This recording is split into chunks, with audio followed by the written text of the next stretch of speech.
Vision du monde prométhéenne. Article 5/8. Écrit par Nîmes. Si d'aventure vous avez été déçu des résultats des élections présidentielles et des législatives, sachez que cela est parfaitement normal. Ce n'est pas seulement la faute aux candidats désastreux qui étaient en lice, voyez-vous, sachez que vous êtes partiellement fautif. Halte là, nous le savons, vous vous êtes abstenu, ou vous avez voté pour le moins pire, ou vous avez voté utile ou encore fait le choix du cœur. Brisons-la, vous êtes déçu. Et tout comme l'on est responsable de son propre ennui, l'on est aussi responsable de sa propre déception. Car en effet, vous et moi avons la fâcheuse mais néanmoins trop humaine manie d'en vouloir beaucoup pour être satisfait, surtout pour être satisfait de la nature de l'investissement des autres. Passons en revue les divers blocs politiques.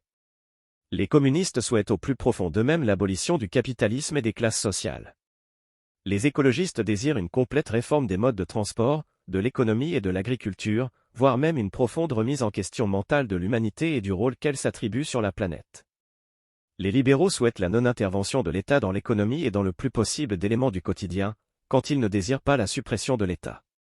Les conservateurs désirent l'ordre et la morale à coups de prohibition.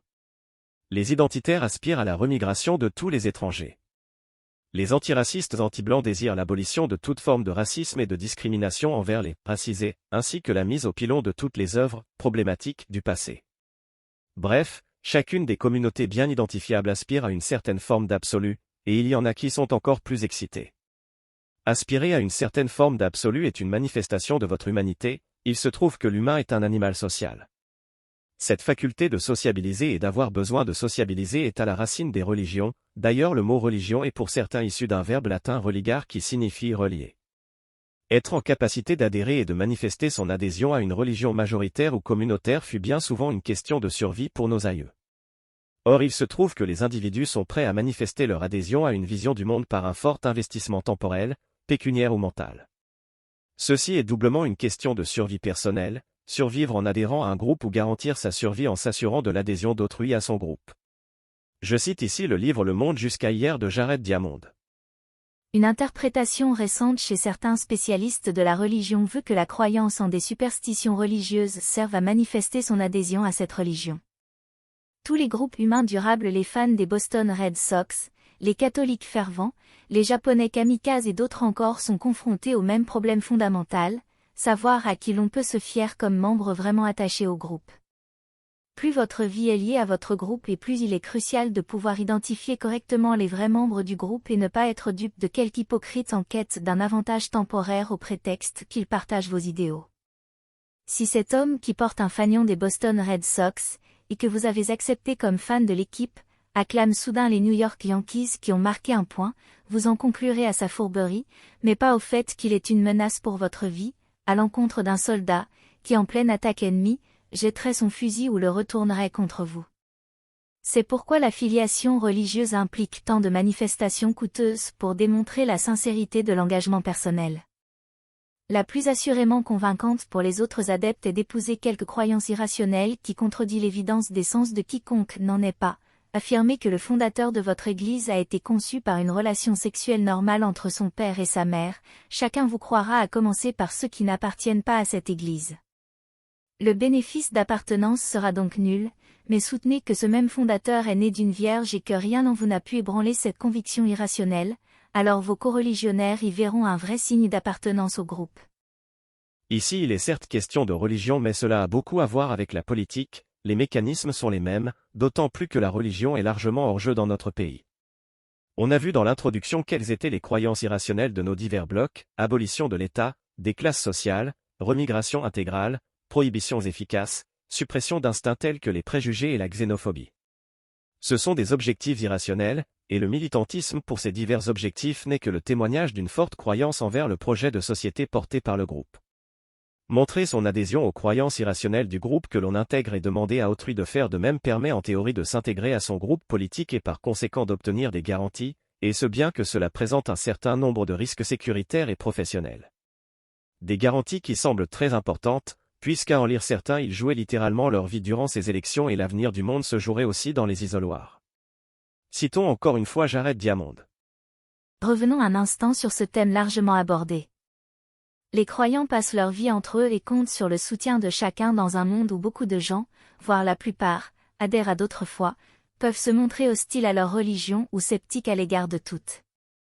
Dans certains cas, sécurité, prospérité et existence dépendront de la capacité à identifier correctement les vrais coreligionnaires et à les convaincre qu'ils peuvent se fier à eux. Seuls des signes visibles et coûteux en engagement peuvent alors signifier la profondeur de la foi, temps non compté pour apprendre et pratiquer régulièrement rituels, prières et cantiques, et pour entreprendre des pèlerinages, engagement important de ressources, entre autres en argent, dons et animaux sacrifiés, épouser publiquement des croyances rationnellement invraisemblables, et subir ou montrer en public des signes de mutilation corporelle douloureuse et permanente, comme ceux couper jusqu'au sang des parties sensibles du corps, subir des opérations qui déforment vos parties génitales et s'amputer des phalanges. Pour la même raison essentiellement, les biologistes évolutionnistes reconnaissent que de nombreux signaux chez les animaux aussi, comme la queue du paon, ont évolué de façon coûteuse précisément parce que cela les rend crédibles.